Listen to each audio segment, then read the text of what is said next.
Hey guys, Spudknocker here, as always. And today, instead of flying in DCS World and making our way through a mission or making a tutorial for you guys, I wanted to take a look at a very cool upcoming module that I'm very hyped about from a new studio called Aerges Engineering. That's kind of a remix or a restructuring of AvioDev, the guys who brought us the C101. It is a very cool jet, and that is the Mirage F1. I have really liked this jet ever since I read a book called Vlamgat about South African Mirage F1 pilots during the border war during the early to late 1980s in South Africa, Namibia, and of course Angola as well.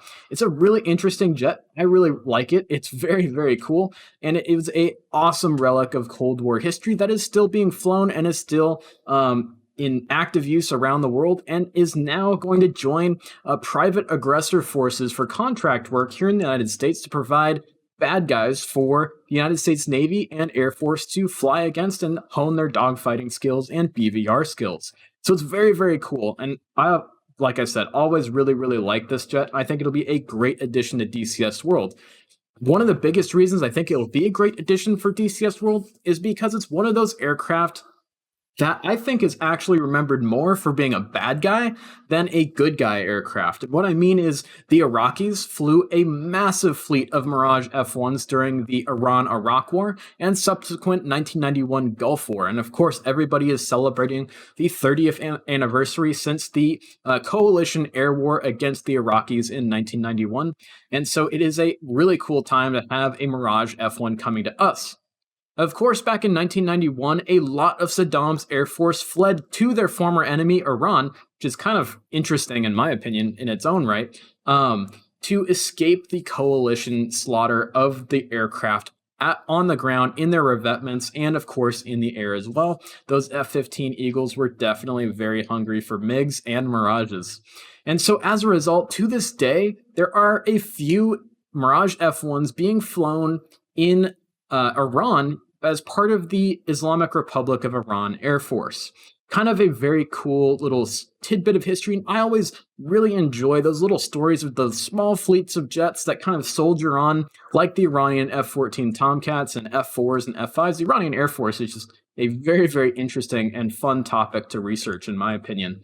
Of course, don't agree with anything their government does. The jets and the pilots are cool. While we won't be getting the Mirage F1EQ that Iraq used to fly, and now, of course, Iran flies still, we'll be getting a plethora of Spanish Air Force versions. We all know that Aerges, and formerly AvioDev, is based in Spain, and so they have access to documents that pertain to the Mirage F1 that pertain to specifically the Spanish variants.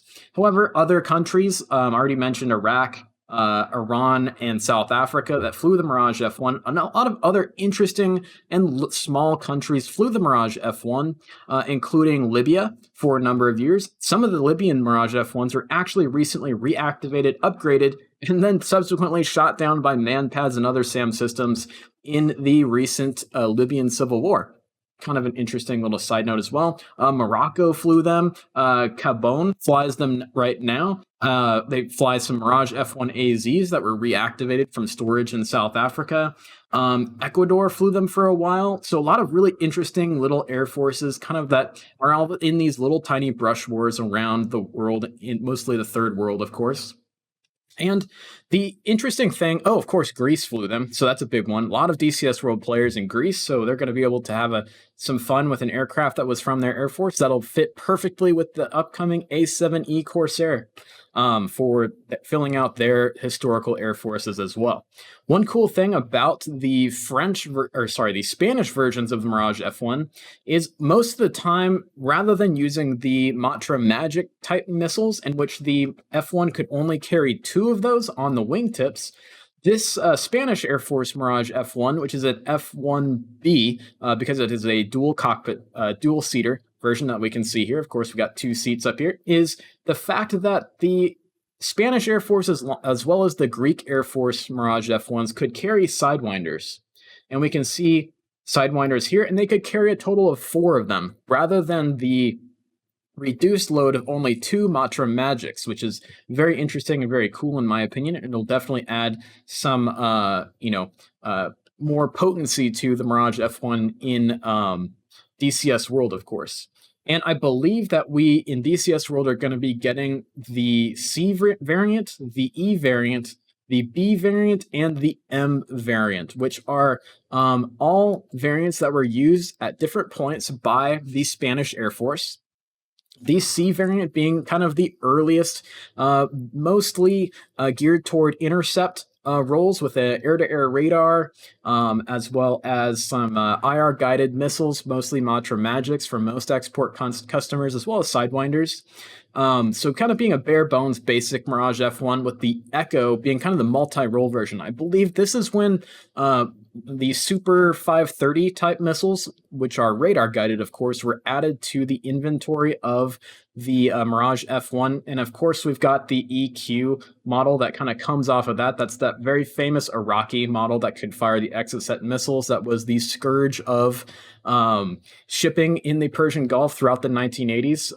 Don't know if we're going to be getting a anti-ship missile for the Mirage F1, but an Exocet could be kind of cool and could definitely be right at home on the upcoming Falklands map from Razban.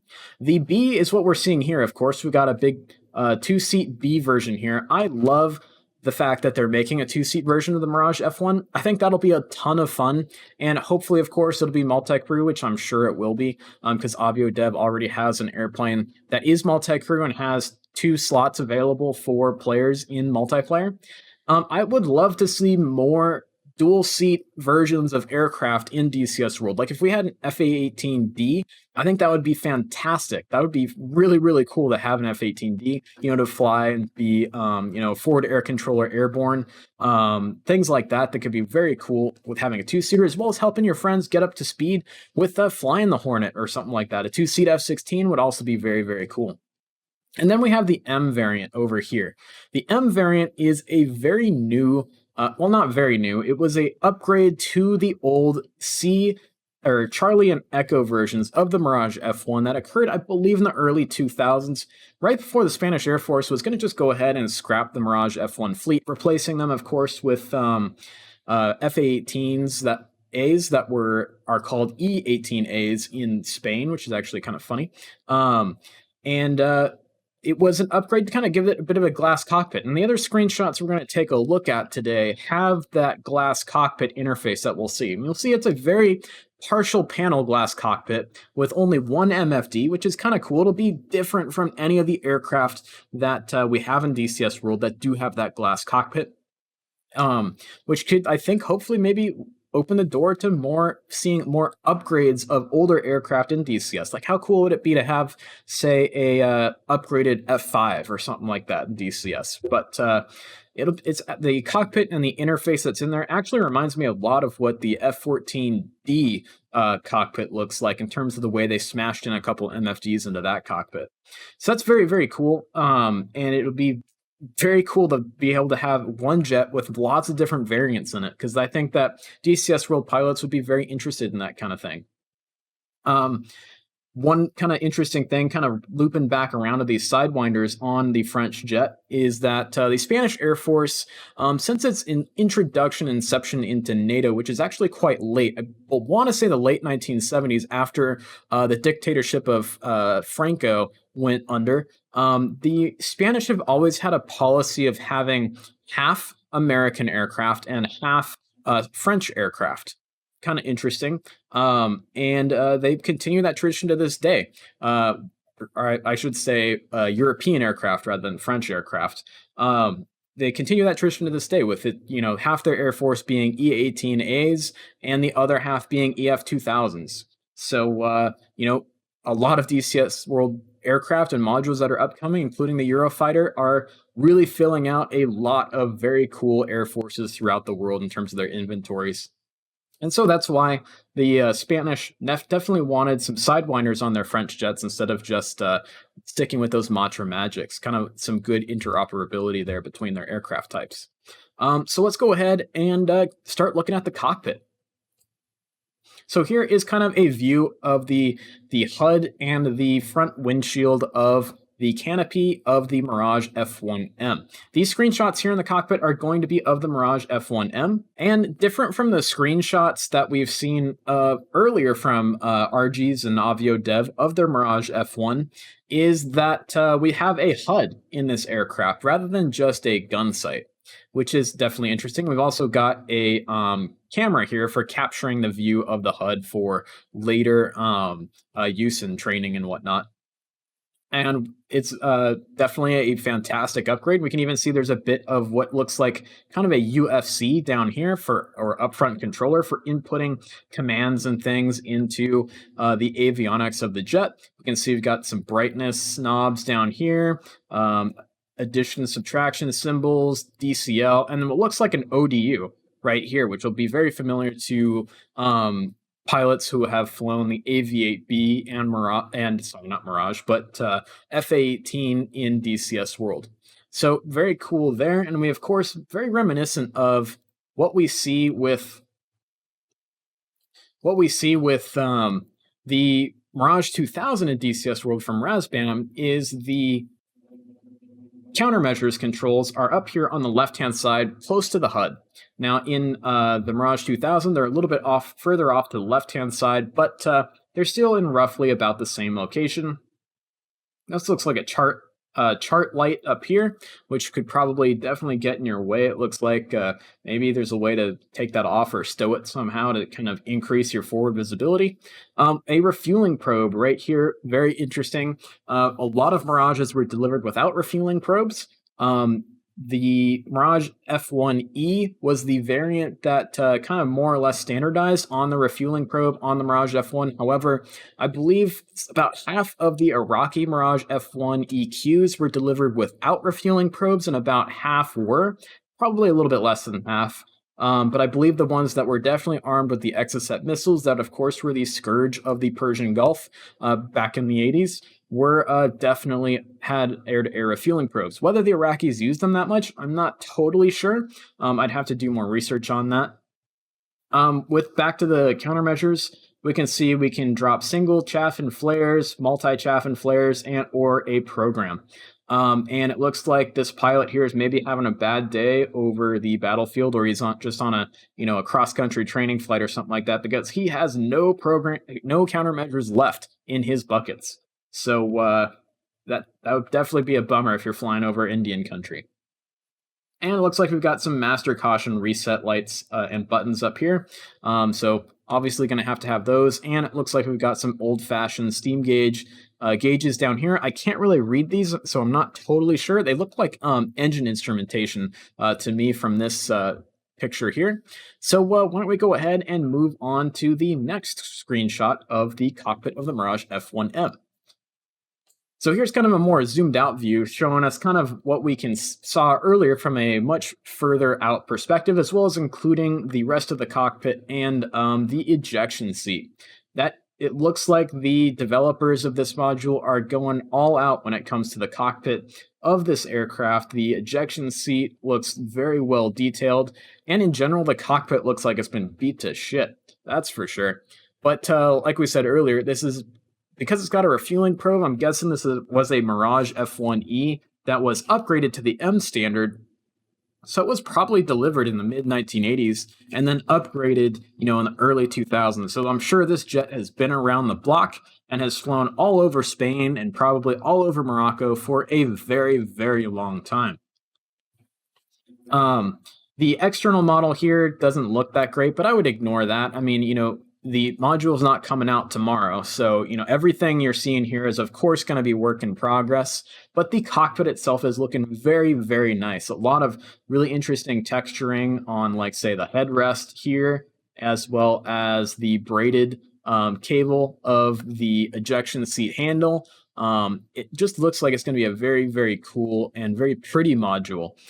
Maybe pretty is not the wrong word, but well done visually module with a very beat up cockpit, so maybe it's not quite so pretty.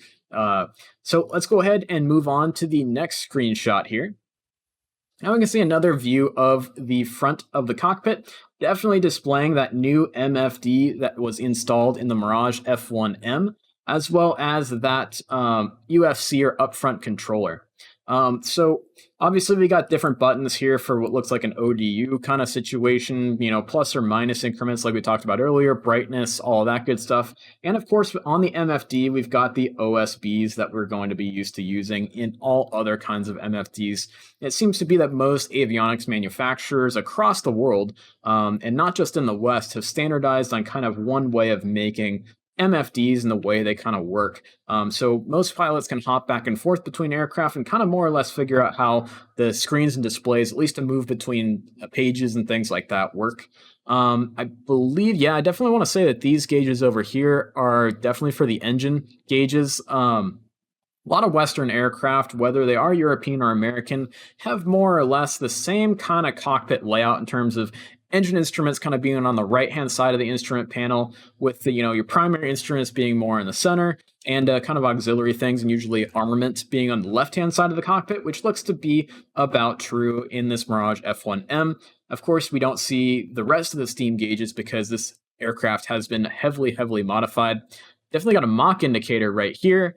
Pretty cool. And this is what I'm guessing is definitely a raw gear scope. So for seeing things like, threats, SAM launches, air-to-air missile launches, all that kind of stuff.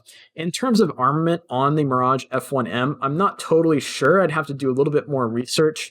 I'm not sure if it could carry a targeting pod. I'm not sure if it could really use precision-guided munitions. It may just be a strictly avionics upgrade for just flying the aircraft and not necessarily a weapons upgrade. But, I'm sure if I dug deep enough, I could find that. This looks like a VSI down here. This looks like an airspeed indicator, maybe that, or an altimeter. Probably more likely an altimeter. Just a backup gauge down here. We've got a standby ADI here and a big old ADI down here that also looks like it has yellow needles on it for flying an ILS, for doing approaches in airports in IMC, that kind of stuff. And so I'm guessing that these little gauges down here, not so needed because of the new HUD that's been installed up here. For your primary flight instruments, all that good stuff. However, you definitely want to have that stuff down there because when you are in IMC, looking through a HUD can be a little bit disorienting for especially new pilots who maybe aren't used to flying with a HUD and are used to being more heads down in the cockpit, like maybe some old Spanish Air Force F1 pilots who didn't have a HUD before. And we'll go ahead and move on to the next picture. Like I said, this whole cockpit looks very nice. It looks pretty in terms of the modeling, and the texturing of the cockpit is beautiful, but the cockpit itself definitely has seen better days. We can definitely agree on that. So we'll move here. It looks like we've got the kind of same setup in terms of what I was talking about, being armament panels being on the left-hand side of the instrument panel here. So we can see it looks like we've got some jettisons and selective jettison tools right here, as well as maybe some fusing with FUS. I took Spanish for a while, but it seems that most of this cockpit is in English, but some of it is in Spanish. So maybe I'm hoping that's for fuse. Not sure what VOL would be, volume. So maybe number of bombs dropped. Not quite sure there. Looks like maybe a couple circuit breakers here. There's definitely a switch here. Not totally sure what this is, but it definitely looks like an arming panel to me. We've also got what also looks like arming panel down here as well in the center behind the stick. So we'll definitely be pressing backspace a lot to see that easily, unless you're in VR where you can see up and around the stick very easily. Got master arm here, which is of course always needed for getting your bombs ready to go, get your guns ready to go for combat, and make sure you're all fenced in. And down here it looks like we've got a very old-fashioned dial selector for arming bombs and selecting bomb stations. This kind of arming dial has been in use for a very long time. You can see them in the cockpits of F4s, A4s, early Mirages, Kafirs, Nashirs. Lots of Western Cold War aircraft had bomb arming panels that look exactly like this right here. Of course, we can see the stick. Interesting, not a ton of buttons. This almost looks like a little thumbstick, so like, or a hat switch. Obviously a button here, So not a ton of buttons on there, so it'll be interesting to see what the HOTAS system is like in the upgraded Mirage F1M, to see, if we can keep our hands on throttle and stick rather than reaching across. I do know that this was a problem in the Mirage 3. I'm sure that Dassault would have looked at this in the Mirage F1. As I'm sure you guys know, the Mirage F1M came between the Mirage 3 and the Mirage 2000. Even though this aircraft, of course, is not a big, Dassault Delta wing, and more of a standard with a horizontal stabs and a vertical stabs and all that, more kind of conventional tail situation. It was decided to build this guy instead of the Mirage F2. The Mirage F2 was a big Delta Wing aircraft that was massive, like 3 times heavier than the Mirage F1, and just required a lot more maintenance, far more expensive, and Dassault couldn't get any export customers for it, and I don't even think the French Air Force bought that many of them, so that's kind of why the Mirage F2 went by the wayside, and the Mirage F1 kind of sprung out onto the international market. So looking around, this looks like a fuel gauge right here. So probably a fuel panel here with master arm over here. So I was probably wrong about that earlier. And then of course we do have what definitely looks, or it's an IFF panel. So it says IFF right here. Duh. So, but it definitely looks like those kind of Cold War old style bomb arming panels with the dials that you see on a lot of older aircraft like F4s, A4s, Mirage 3s, things like that. So that's my mistake there. And then as we move around the cockpit, we can see, I believe this is for dialing in a course for navigational stuff. We definitely have our master arm up here. We can see it says master arm. And, we can see the other side of the stick right here on the left, just outside of focus. The cockpit looks great. The rudder pedals are really interesting. I'm sure this is what they look like in the real airplane, but not much interesting going on there. Just a flat pan just to put a pilot's boot on top of. Let's see here. That's pretty much it in this picture, I think. As you guys can see, it's just a very, very well done cockpit. This texturing that's on the aircraft, that's kind of all around between the instruments here, really interesting looking. And I believe that just the panels on the inside of this aircraft are just kind of rough to the touch, which is interesting. I guess maybe if you're trying to grab onto something or put your hand flat against something to kind of twist your body around to look back behind you over your shoulder while you're pulling G's in a dogfight, or, going defensive against a SAM launch, it'd probably be better to keep your hand from slipping, having that grip on there. But other than that, can't really think of why you would want all of this grippiness and texturing on every single panel in this cockpit. But hey, I didn't design it. You can see the top of the stick here, kind of interesting looking. And we can see the straps of the ejection seat, of course, down here. Got to hold yourself in to fly a fighter jet. When you pull those G's, you definitely don't want to fall out and smash your face against the canopy or something like that. So we've also got that big major attitude director indicator here with the yellow ILS needles for the localizer. The vertical line's the localizer. The horizontal line will be the glide slope, of course. So for flying the needles down into your runway for the approach in IMC conditions. This over here looks like maybe the canopy lever for sealing or locking the canopy, something of that nature. We can see the throttle over here, and some switches, I'm sure, that are dealing with the engine controls for getting the engine started up. And we can see some more buttons. There's definitely a guarded button right here, which leads me to believe that's either for triggering the cannons that are installed in the aircraft, or they are for missile launches, as well as potentially dropping bombs, so weapon release buttons. And that seems to be about it in this one. It's definitely a very cool cockpit, and I think it'll be a very cool jet. It's almost like a more capable F5. And just another very good picture of the MFD itself right here. That is a very large MFD, which is very cool. Only one of them, so I guess it being large would be helpful.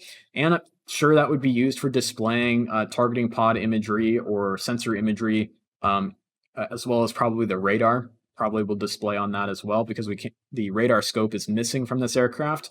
Usually on the older Mirage F1s, it's a scope up on the top right of the cockpit, which is replaced by that raw scope that we could see earlier. So I'm sure this will display your radar, targeting pod, if it can carry a targeting pod. Still not totally sure on that. And then we've got a couple buttons up here that look like maybe autopilot functions. So ALT for altitude hold.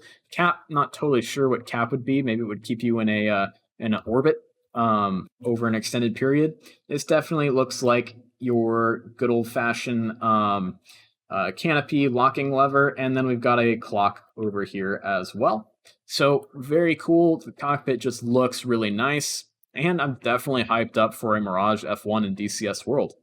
Let's go ahead and keep on moving on. We got a whole bunch of pictures of the cockpit of the Mirage F1, and like I said, it's not the grippiness of the sides of the cockpit is really interesting and weird. It's kind of like the old cottage cheese ceiling that you see in old houses. But like I said, it kind of makes sense in terms of like, if you're trying to, smack your hand against the side of the cockpit to hold yourself up as you're pulling G's and looking over your shoulder at the guy coming in on your sixth, or that SAM that's, on your beam coming in isn't moving horizontally yet, and you're kind of freaking out trying to, keep your head cranked around looking at that threat. It makes sense, I guess. The throttle looks very bare bones, and I'm going to go out on a limb here and say that even in the Mirage F1M, it doesn't look like our HOTAS controls are going to be very effective, and it looks like we will have to kind of hunt and click on things in the cockpit to get things done. In more modern aircraft in DCS World, like your F-18s, F-14, well, not F-14, I misspoke there, and F-16, of course, we're always keeping our hands on the throttle and stick, and we can do anything with the throttle and stick, no problem, especially in the F-16. We never ever have to, if we're in combat, we get ourselves into a dogfight, or we're, at our IP inbound to the target, we never have to take our hands off the throttle and stick. But in this aircraft, I suspect you definitely will have to. And it looks like a flashlight back here.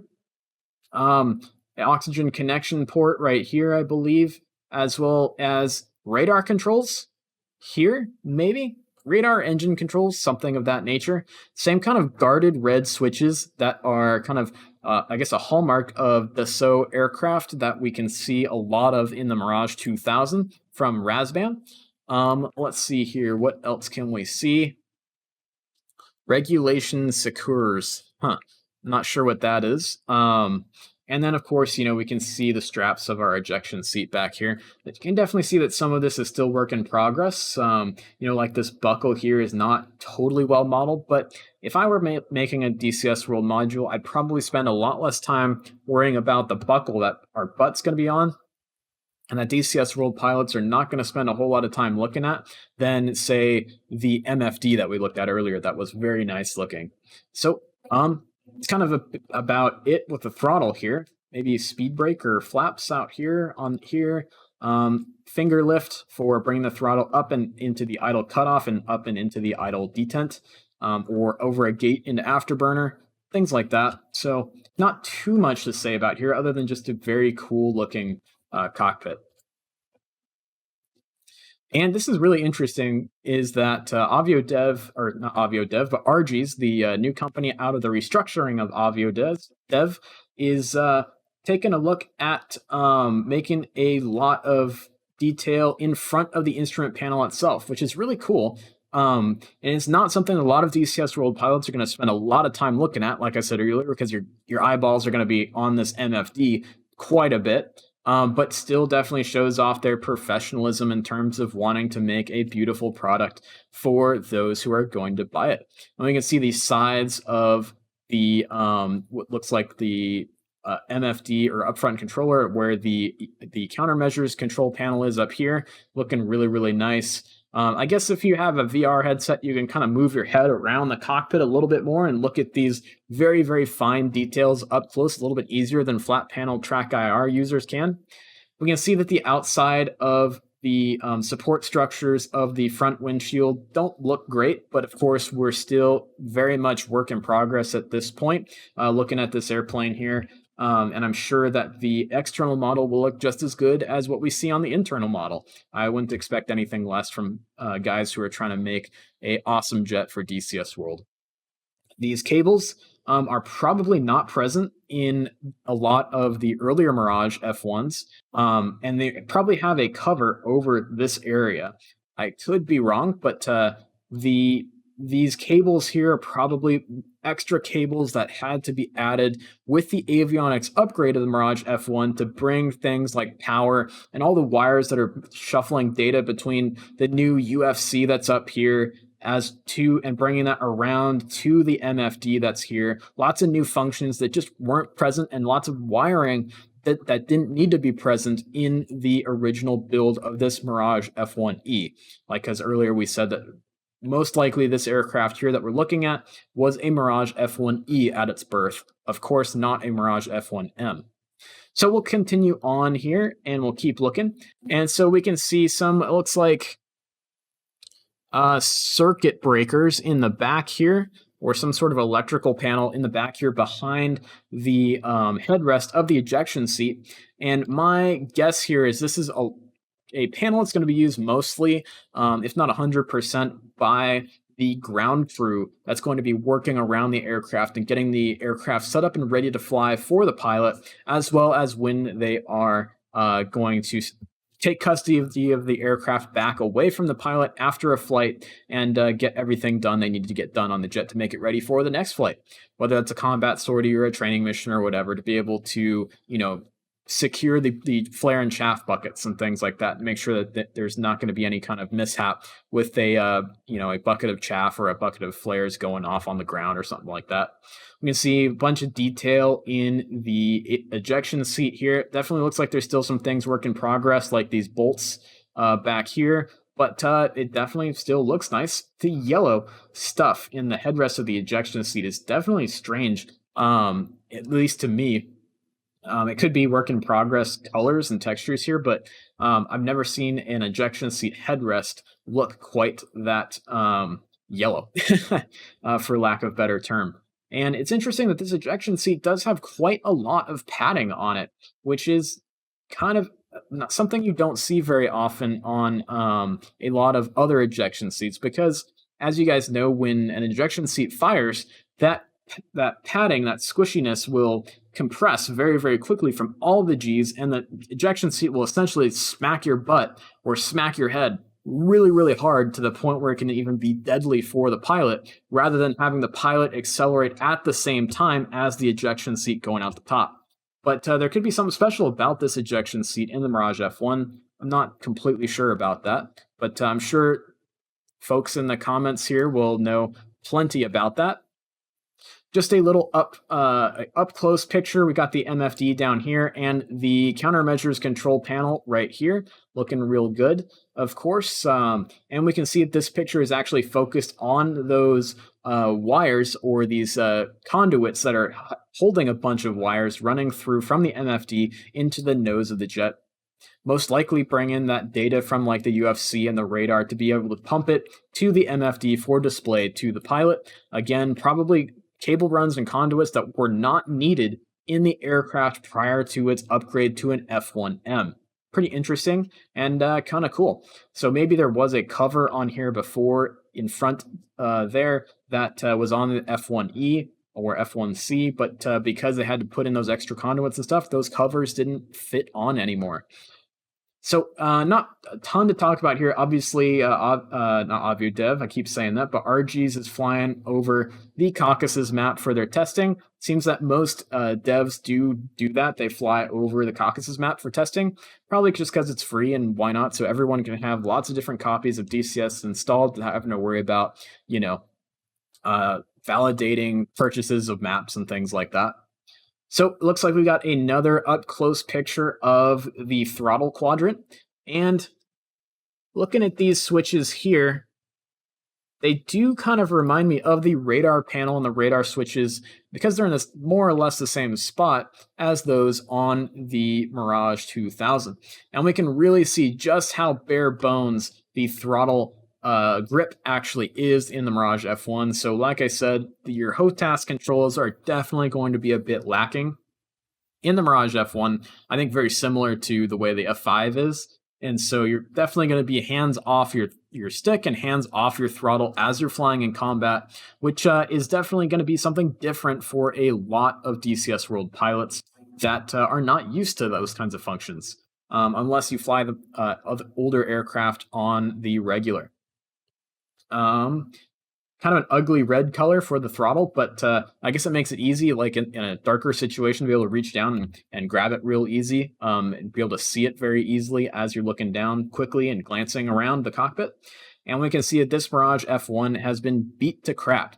It is very dirty, very mucky, but it definitely looks like we can read all of the stenciling that label every single switch, dial, and button in the cockpit here, which is very, very nice. That's one thing that I would complain about the F14 in DCS World, is that while it looks really cool because it's nice and beat up like a old F14B or F14A in the 2004 to 2006 timeframe would be, you can't read a lot of the labels that you need to read quickly if you're a new pilot in DCS World and don't know exactly where everything is. So I really appreciate that all of these markers and labels and stenciling are very, very easily readable, and we can definitely read them up here.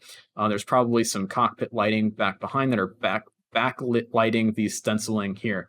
So just looking very, very cool. That's going to be our last screenshot of the Mirage F1M's cockpit.